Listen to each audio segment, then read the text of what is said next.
Merci beaucoup, Madame la Présidente. L'Africain du Kenya, Ngugi wa Thiong'o, a écrit un livre qui s'appelle « Décoloniser les esprits ». Si on ne décolonise pas nos esprits, nous, Africains de l'Ouest, nous continuerons à faire partie des 33 pays les plus pauvres de la planète.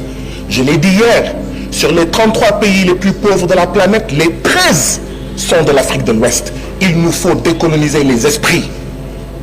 Tant qu'on continuera à dire que nous sommes pauvres, nous ne faisons pas le bon diagnostic, nous sommes appauvris. Et la question est, qui nous appauvrit?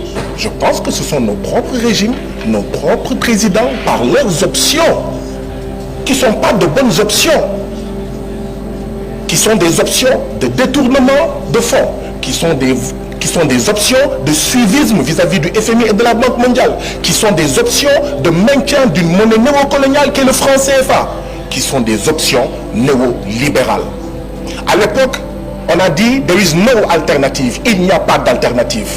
Taïna, there is no alternative. Si il y a une alternative à ces politiques, même un enfant, quand il fait pendant 50 ans une politique, la CEDEAO a 50 ans et que ça ne marche pas, il doit changer de chemin. Les jeunes disent il faut changer de chemin. Le chemin de la souveraineté, le chemin de la rupture, le chemin du changement. Les Seychelles font 120 000 habitants.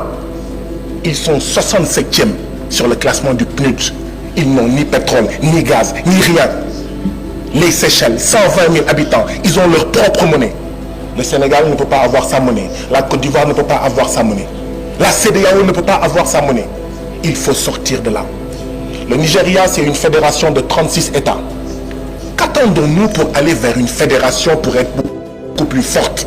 Sur tous les plans, il nous faut aller vers un gouvernement fédéral.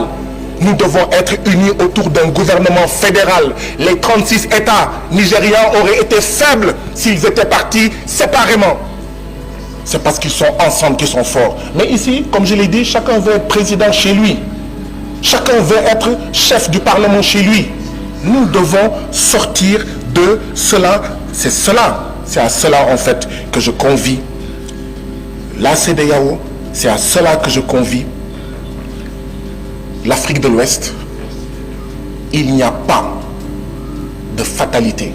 Il y a des responsabilités non assumées. Il est temps que nous les assumions pour sauver la CEDEAO ou mourir. Je vous remercie.